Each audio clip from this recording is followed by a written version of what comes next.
నమస్కారం. రాష్ట్ర రాజధాని హైదరాబాద్ నగరంలో గత 10 సంవత్సరాలుగా పేద ప్రజలకు సంబంధించినటువంటి ఇండ్ల విషయంలో చాలా అన్యాయం జరిగింది. గతంలో అధికారంలో ఉన్నటువంటి టీఆర్ఎస్ పార్టీ 10 సంవత్సరాలు పరిపాలించిన డబుల్ బెడ్రూమ్ పేర్లతో ప్రజలను మోసం చేయడం జరిగింది.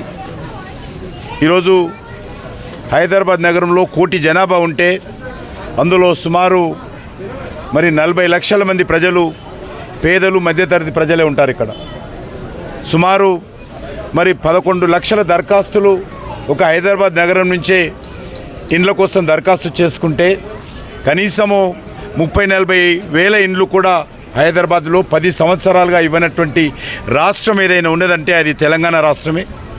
మేము డబుల్ బెడ్రూమ్ ఇస్తాము, అత్తకోరుము, కోడలు కోరుమని అనేక ప్రగల్భాలు పలికి చివరకు నెత్తిన భస్మాసుర హస్తం పెట్టినటువంటి చరిత్ర బీఆర్ఎస్ పార్టీది. ఈరోజు కాంగ్రెస్ పార్టీ కూడా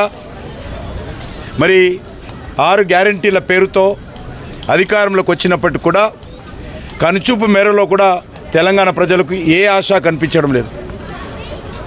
నిధుల కొరత, ఏ రకంగా నిధులు సమీకరించుకుంటారు, ఏ రకంగా ఇచ్చిన హామీలు అమలు చేస్తారో ఈరోజు చెప్పలేనటువంటి పరిస్థితుల్లో, దిక్కు తోచని పరిస్థితుల్లో ఈరోజు కాంగ్రెస్ పార్టీ ముఖ్యమంత్రి ఉన్నాడు.